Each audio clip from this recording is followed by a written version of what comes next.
Telugu Desam party క్రమక్రమంగా క్షీణించిపోతుందా? 2019 తర్వాత ఒక్కసారి తెలుగుదేశం పార్టీ గ్రాఫ్ ఏంటనేది కనుక గమనిస్తే పూర్తిగా అంటే ఎంత కిందకి వెళ్ళిపోవాలో అంత కిందకి వెళ్ళిపోయిందా? 23 స్థానాలతో ప్రధాన ప్రతిపక్షంలో ఉన్న తెలుగుదేశం పార్టీ తర్వాత స్థానిక ఎన్నికల్లో కూడా బొక్కబోర్లా పడింది. ఎంపీటీసీ జడ్పీటీసీ ఎన్నికల్లో అయితే మొత్తం బాయ్కాట్ చేయాల్సిన దుస్థితికి వచ్చేసింది. ఇక తాజాగా రాజ్యసభలో చూసుకుంటే కంప్లీట్ జీరో, సున్నా. నిన్నటి వరకు ఒక్క స్థానమైనా ఉంది, దాన్ని కూడా పదిలుపరచుకోలేని పరిస్థితి. అదే నేపథ్యంలో ఇక వైఎస్ఆర్సీపీ అయితే పూర్తి బలంతో రాజ్యసభలో ఉన్న పరిస్థితి. తెలుగుదేశం పార్టీకి ఈ పరిస్థితి ఎందుకు వచ్చింది? ఇది ఫైనల్ ఆప్షన్ 2024 ఎన్నికలు అనేవి.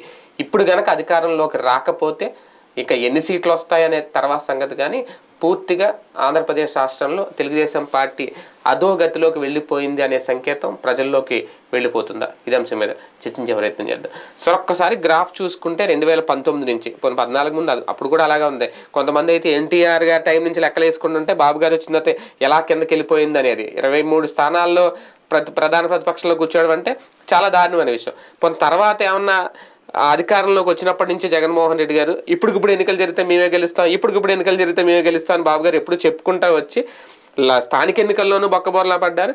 ఇప్పుడు తాజాగా రాజ్యసభలో కూడా కంప్లీట్గా జీరో అయిపోయిన పరిస్థితి. రాజ్యసభలో ఇంకా టీడీపీ అనేది ఉనికే ఉండకుండా పోయిన పరిస్థితి. ఏంటి దీన్ని పతనం అనాలా, లేదంటే అనాలోచిత నిర్ణయాలు, లేదంటే ఆవేశపూరిత నిర్ణయాలు? అసలు ఆ విజన్ అంటారు బాబు గారు ఏంటైనా, ఆ విజన్లో ఇవన్నీ ఏమైపోయినాయి అనుకోవాలి? తిరోగమనం అనేటువంటిదే దాని కరెక్ట్ పదం. అంటే పురోగమనం చెందాలి పార్టీలు. అవును. కానీ ఇది తిరోగమనం చెందడానికి కారణం ఏంటంటే నేల విడిచి సాము చేయటం. మనం ఒక రాజకీయ పార్టీ పెట్టాక కొంతమందికి లైఫ్ ఇవ్వాలి. అవును. అది సామాన్యుడిని తెచ్చి పైకి తీసుకురావాలి, తయారు చేయాలి నాయకుల మ్యానుఫ్యాక్చరింగ్ ఫ్యాక్టరీ మాది అని చంద్రబాబు గారు పదే పదే మాట్లాడతారు. ఆ అర్హతలో 10వ వంతు కూడా ఆయనకి లేదు. ఎన్టీఆర్ గారు ఉన్నప్పుడు జరిగేది అనుకుంటారు కదా. ఓన్లీ ఎన్టీఆర్ గారికి మాత్రమే అది వర్తిస్తుంది. ఆఫ్టర్ ఎన్టీఆర్ అట్లాగా అసలు తయారైనోడు ఎవడు లేడు. ఎన్టీఆర్ టైంలో ఒకటి ఆర్థిక పరమైనటువంటి పరిపుష్టితో అవసరం లేకుండా టీచర్లు, మాస్టర్లు, డాక్టర్లు ఇట్లాంటి వాళ్ళు అనేక మంది అట్లాగా వచ్చారు. వైఎస్ఆర్ కొంతమందిని అంటే కాంగ్రెస్ పార్టీలో కొంతమందిని ఎస్సీ ఎస్టీ నాయకులనే కాదు, ఇప్పుడు ఎక్కడ ఎందుకు మా కళ్ళ ఎదురుగుండా కనబడ్డటువంటి వ్యక్తులు నేను ప్రత్యక్షంగా చూసింది మల్లాది విష్ణు, జోగి రమేష్. వీళ్ళిద్దరూ నేను ఈనాడు సిటీ కేబుల్లో పనిచేసే రోజుల్లో కార్పొరేటర్గా పోటీ చేసి ఓడిపోయాడు మల్లాది విష్ణు. జోగి రమేష్ ఒక పల్లె ప్రాంతానికి పరిమితం, అక్కడ ఇబ్రహీంపట్నం దగ్గర. అట్లాంటి మనుషులు రాజశేఖర రెడ్డిని నమ్ముకున్నారు. రాజశేఖర రెడ్డి ఇటు నుంచి అటు వెళ్తున్నా, అటు నుంచి ఇటు వెళ్తున్నా, రైలు దగ్గరికి వెళ్ళి కలవడము, ఆయన బొకేలు ఇస్తూ ఉండేవాళ్ళు.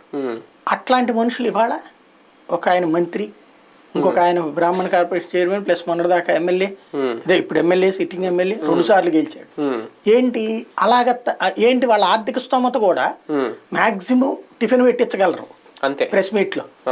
అంతకు మించినటువంటి వాళ్ళు కాదు ఇవాళ రోజున ఆర్థికంగాను వెల్ సెటిల్డ్ ప్లస్ ఒక స్థాయి. అదే పురోగమనం అంటే అది.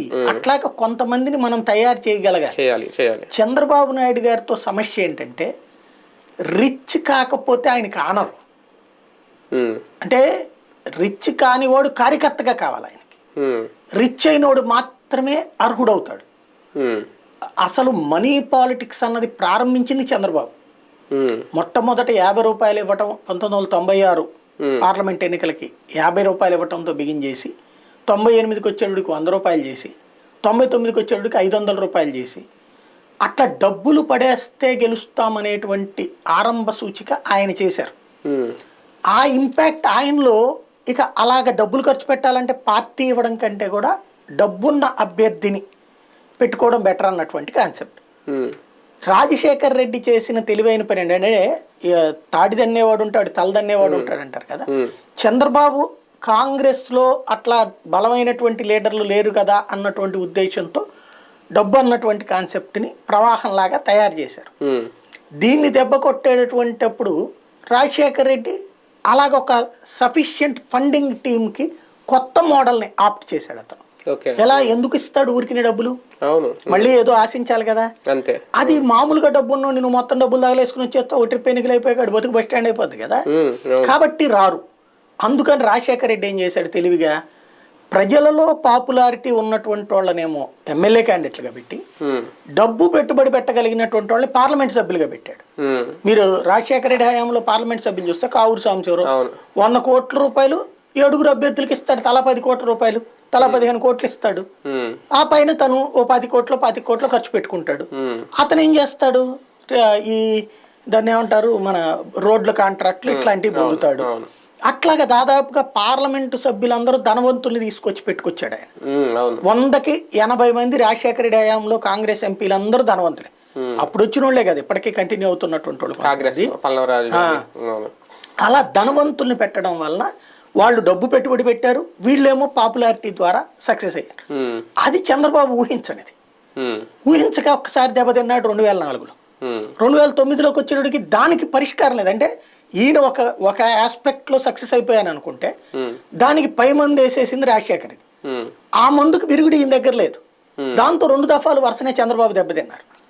2014కి వచ్చేటప్పటికి చంద్రబాబుకి దురదృష్టం ఏంటంటే అంటే ఆ రోజు నుంచి తన ఆలోచనలకు సంబంధించి పురోగమనం లేదు ఎక్కడా కూడా. 2014 విజయం చంద్రబాబు విజయం, అది తెలుగుదేశం విజయం కాదు. అది కూడా ఏంటి అంటే మళ్ళీ ఈ ప్రచారం ద్వారా ధనం ఖర్చు పెట్టి సంపాదించింది ఏంటంటే ఆ టైంలో రాష్ట్రం విడిపోయింది కాబట్టి బాబు వస్తే తప్పించి రాష్ట్రం బాగుపడదు అన్నటువంటి ప్రచారం ద్వారా సక్సెస్ అయ్యారు. దానికి ఖర్చు పెట్టారు. అప్పుడు కూడా మళ్ళీ ధనవంతులైన నాయకులే సీన్లోకి తీసుకొచ్చారు. ధనమున్న నాయకుడు తప్పించి డబ్బులు లేనటువంటి నాయకుడు ఎవరున్నారు? ఒక ఎస్సీ ఎస్టీ సెగ్మెంట్లోనే మామూలు వాళ్ళని పెట్టారు, అంతకు తప్పించి లేనటువంటి పరిస్థితి. ఆయన ఎప్పుడు డబ్బున్నోళ్ళనే చూస్తున్నారు, ఈవెన్ స్టిల్ నౌ. ఇప్పుడు గల్లా జయదేవ్ ఆయనకి డబ్బులు ఉన్నాయి కాబట్టి గుంటూరు తీసుకొచ్చి ఇచ్చారు. గుంటూరులో పార్టీని నమ్ముకుని దశాబ్దాల తరబడి ఉన్నోళ్ళు ఎంతమంది లేరు? ఏం కోడెల శివరామని తీసుకొచ్చి నర్సరావుపేట ఎంపీగా నిలబెట్టచ్చుగా, ఎమ్మెల్యేగా గెలవట్లేదు కానీ ఎంపీగా లెక్క చూపెట్టచ్చు కదా, ఓ ప్రయోగం చేయొచ్చు కదా. లేదు అలపాటి రాజ్యాన్ని తీసుకొచ్చి తయారు చేయొచ్చు కదా. లేదు గుంటూరులో ఉన్నటువంటి ఇంకొకళ్ళని తీసుకొచ్చుకుని పెట్టుకోవచ్చు కదా. ఎందుకని పెట్టలేదు? ఆయన ప్రయోగాలు చేయడానికి డేర్ చేయడు. నెంబర్ 1. డబ్బు లేనటువంటి వాడిని లీడర్గా ఒప్పుకోలేడు, లీడర్గా ఒప్పుకోడు ఆయన. దాంతో పాటు ఇంకొక పెద్ద సమస్య ఏమైందంటే యూత్ అన్న కాన్సెప్ట్ పక్కెళ్ళిపోయారు. తెలుగుదేశం పార్టీలో యూత్ ఎవరు? ఆ నాన్నల కొడుకులు, వారసులు, వాళ్ళ చుట్టూ తిరిగే కుర్రోళ్ళు అంతే కదా. ఇప్పుడు పరిటాల శ్రీరాము, గౌతు శివాజీ వాళ్ళ చింతకాయల విజయ్, ఇట్లాంటి వాళ్ళు తప్పించి యూత్ లీడర్లు ఎవరున్నారు అసలు? కొత్తగా తయారు చేయట్లా. ఎందుకని? తయారు అయ్యారు వాళ్ళు, అయిన వాళ్ళకి ఏమైనా ఇచ్చారా? ఫర్ ఎగ్జాంపుల్ ఇప్పుడు ఐటీడీపీకి సంబంధించి సరే చింతకాయల విజయ్ తీసే, అతను కాకుండా ఈ తన్నులు తిన్నటువంటి బ్రహ్మము ఇట్లాంటి వాడు ఉన్నాడు. వాళ్ళల్లో ఎవరిని ఎమ్మెల్యేలుగా తయారు చేశారు? రేపు పొద్దున ఇస్తే మళ్ళీ ఏ కార్పొరేషన్ ఇస్తాడు, కార్పొరేషన్ ఇస్తే ఏం ఎదుగుతాడు?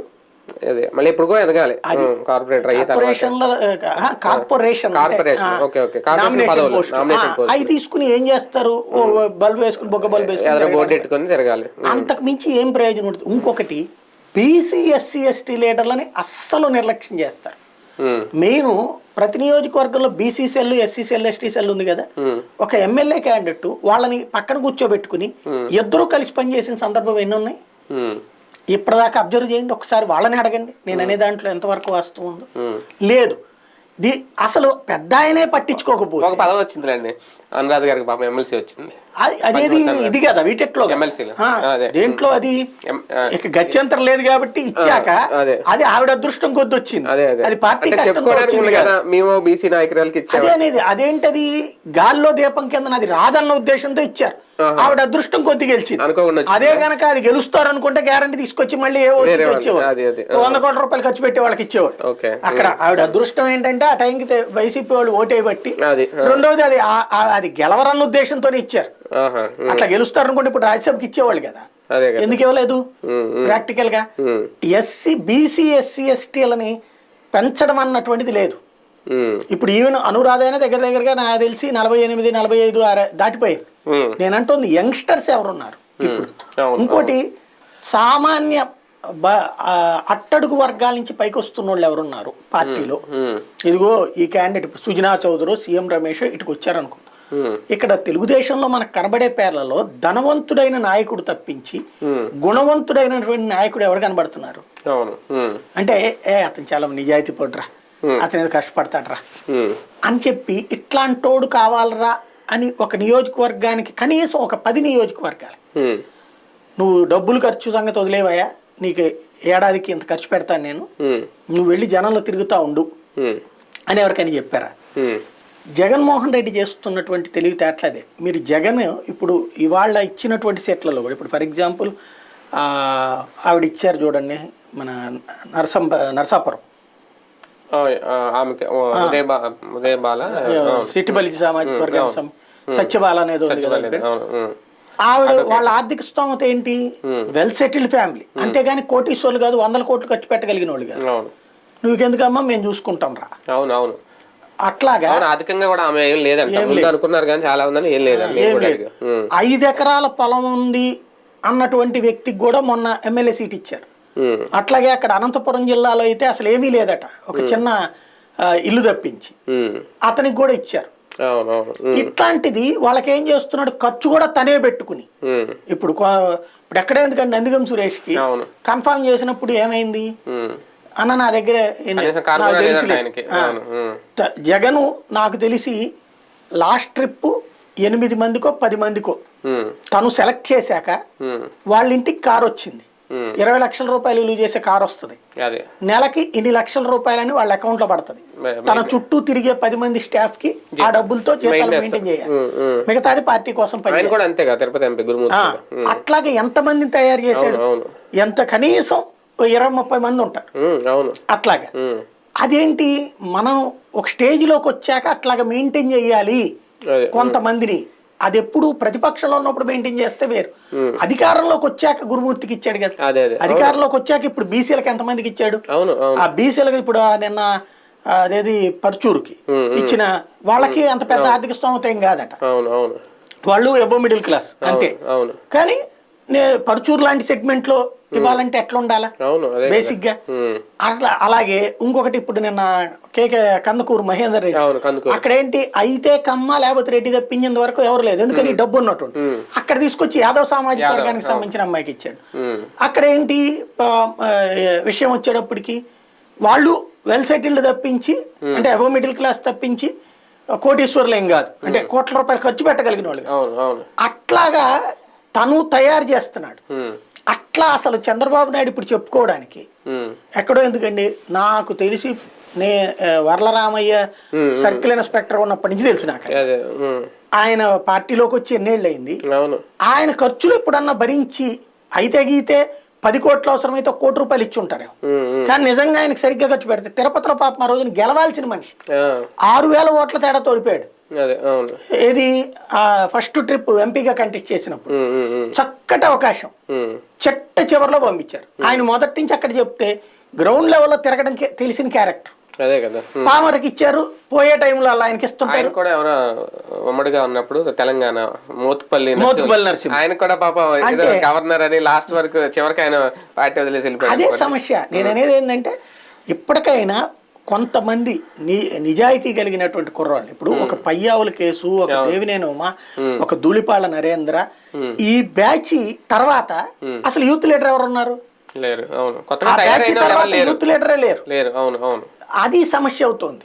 యూత్ లీడర్లను తయారు చేసి వాళ్ళకి ఖర్చంతా పార్టీ పెట్టుకుని వాళ్ళని ఎదిగేలా చేయడం అనేటువంటిది ఒక ఆస్పెక్ట్. లేదా కనీసం ఎలక్షన్స్ అప్పుడు ముందు పెట్టి ఖర్చు పెట్టుకుని గెలిపించి తీసుకురావడం అన్నట్టు మరొక ఎత్తు. ఇప్పుడు యూత్ అంటే ఏంటంటే తెలుగుదేశం పార్టీలో సుదీర్ఘకాలం పాటు పనిచేసిన వాళ్ళ పిల్లలు అంతే, వారసులే యూత్ అంతే. కానీ అంటే ఒక్కసారి నేను 5 ఏళ్ళ గురించే మాట్లాడదాం అనుకున్నాను. 5 ఏళ్ళలో చూసుకుంటే ఈ యాంటీ ఇన్కంబెన్సీ అనేది ప్రభుత్వం మీద లేనట్ట, లేదంటే అంత వైఫల్యం చెందే అంత నిర్ణయాలు బాబు గారు ఏమన్నా తీసేసుకుంటారా ఈ 5 ఏళ్ళ గురించి? అంటే సమస్య ఏంటంటే ప్రభుత్వం అనే దాని మీద ఎప్పుడూ విమర్శ ఉంటుంది, విమర్శ లేకుండా ఉండదు, అంత అద్భుతం ఎప్పుడూ ఉండదు. అంటే ఆ వ్యతిరేకత ఉంటే ఇలా కలిసి రావాలి కదా అంటున్నాను. ఇక్కడ సమస్య ఏంటంటే వీళ్ళు ప్రచారం చేసినంతగా జనం ఫీల్ కావట్లా. వీళ్ళు 100కి 99.99 ప్రచారం చేశారు. జనం 30% ఫీల్ అవుతున్నారు. వీళ్ళ ప్రచారం వలన ఇన్ఫ్లుయెన్స్ అయింది 30%.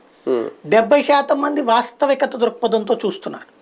ఇప్పుడు నీకు డబ్బులు రాలేదు, మీకు పథకం రాకపోయి ఉంటే, లేదా కులం పేరుతోనో పార్టీ పేరుతోనో మిమ్మల్ని పక్కన పెట్టుంటే మీరు ఫీల్ అవ్వాలి. కానీ ఇంతకు ముందు తెలుగుదేశం హయాంలో పథకం నా పక్కింటోడికి వచ్చింది, మా ఏరియా మొత్తం మీద 5గురికి వచ్చింది, ఇప్పుడు నా ఏరియాలో 50 మందికి వచ్చింది. ఇది కళ్ళెదురుగున్న కనబడుతోంది కదా. వాలంటీర్ తీసుకెళ్లి ఎవడెవడికి డబ్బులు ఇస్తున్నాడో తెలుసుగా అక్కడ అందరికి.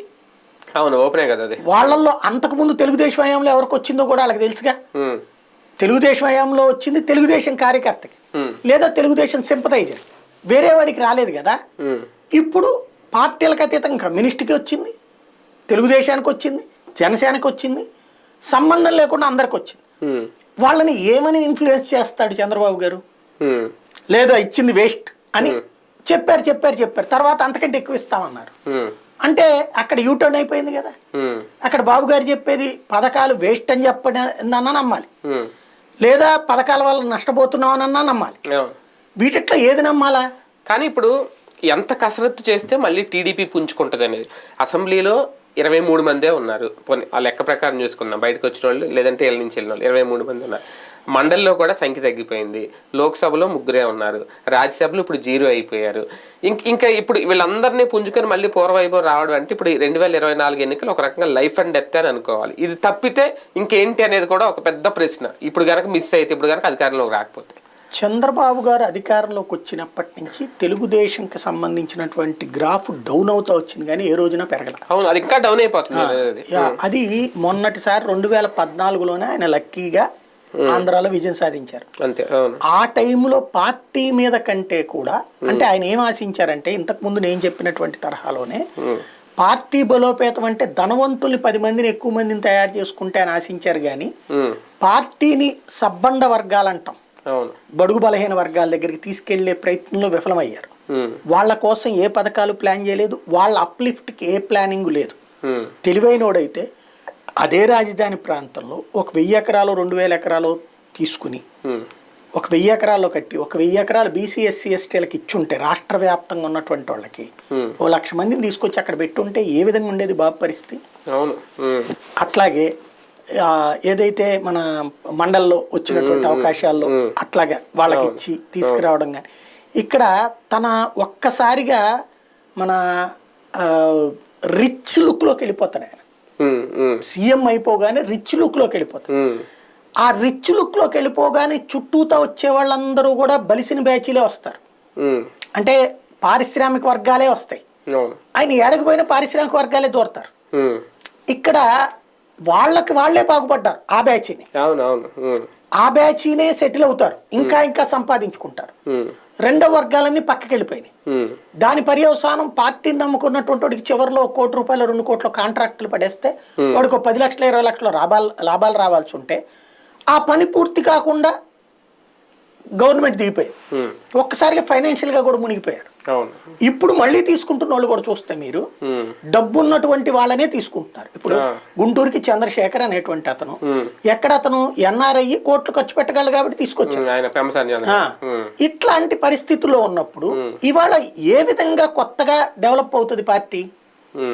డబ్బు ఉన్నటువంటి వాడు ఏం చేస్తున్నాడు? డబ్బు పని అయిపోగానే వెళ్ళిపోతున్నాడు, అంతే కదా. మళ్ళీ డబ్బున్న చోటకి పోతాడు, లేదా డబ్బు సంపాదించుకునే చోటకి పోతాడు.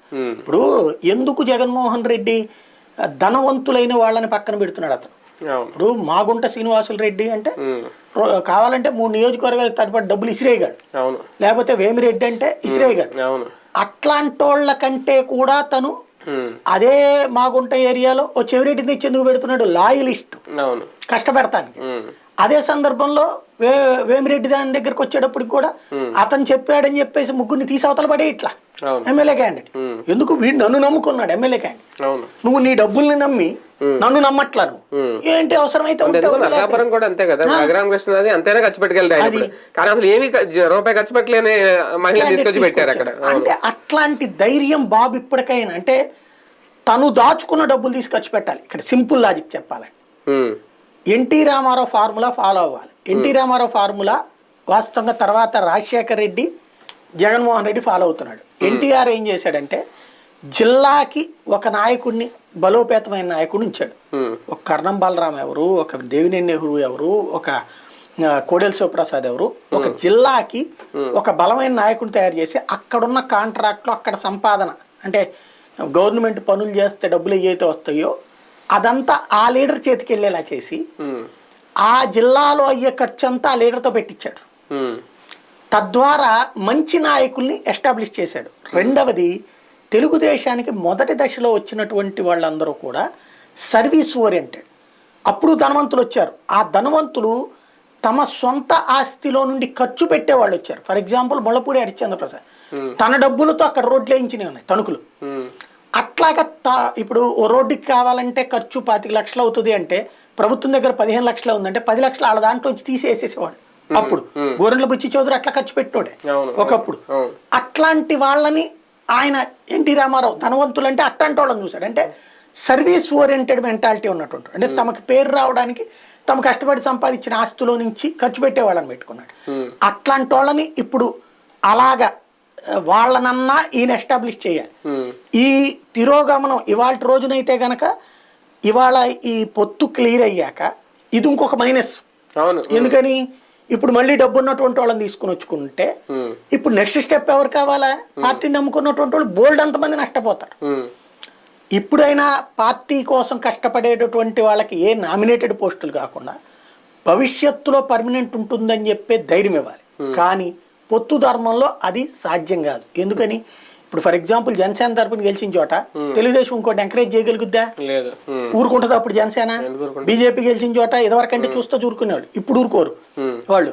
కాబట్టి ఇప్పుడు పార్టీని బ్రతికించుకోవడం అన్నటువంటిది ఒక రకంగా చంద్రబాబు ముందున్నటువంటి ఓ రకంగా అతిపెద్దదైన పరీక్ష. గెలవకపోతే ఉనికి కోల్పోయే ప్రమాదం ఏమన్నా ఉంటుందా రేపు టీడీపీ? తెలుగుదేశం పార్టీ ఈ దఫా ఓడిందంటే మాత్రం ఇక ఆ తర్వాతన పూర్తి డిపెండబుల్ పార్టీ మాత్రమే, పూర్తి డిపెండబుల్ పార్టీ. ఆ తర్వాతన బీజేపీ అయినా జనసేన అయినా ఇది నెక్స్ట్ ట్రిప్ పొత్తులు అన్నప్పుడు ఇప్పటికి మళ్ళీ తెలుగుదేశం ఇస్తానన్న తీసుకునేది ఉండదు. అప్పుడు వాళ్ళు గుంజుకునేది ఉంటది. సెకండ్ ప్లేస్ వేరే వాళ్ళు వచ్చి ఆక్యుపై చేసేస్తారు, ఆటోమేటిక్ వచ్చేస్తారు. అదే బీజేపీ అవ్వచ్చు, పవనే కొట్టుకుపోతాడు. అదే బీజేపీ అవ్వచ్చు, జనసేన అవ్వచ్చు, ఎవరైనా చేయొచ్చు. రైట్, చూద్దాం. మొత్తానికి గ్రాఫ్ అయితే తగ్గుతోంది, క్షీణించిపోతుంది అనాలేమో తెలుగుదేశం పార్టీ ఈ 5 ఏళ్లలో. మరొకసారి ఎందుకు ఇలా జరుగుతోంది అనేది 2024 ఎన్నికల్లో గనక అటో ఇటో అయితే ఇంకా పార్టీ పరిస్థితి ఏంటి అగమ్య గోచరమేనా? ఇప్పుడు ఇవే సోషల్ మీడియాలో వైరల్ అవుతుంది. మరి చూద్దాం ఏం జరగబోతుంది, టీడీపీ నిర్ణయాలు ఎలా ఉంటాయి గెలుపుకు సంబంధించి.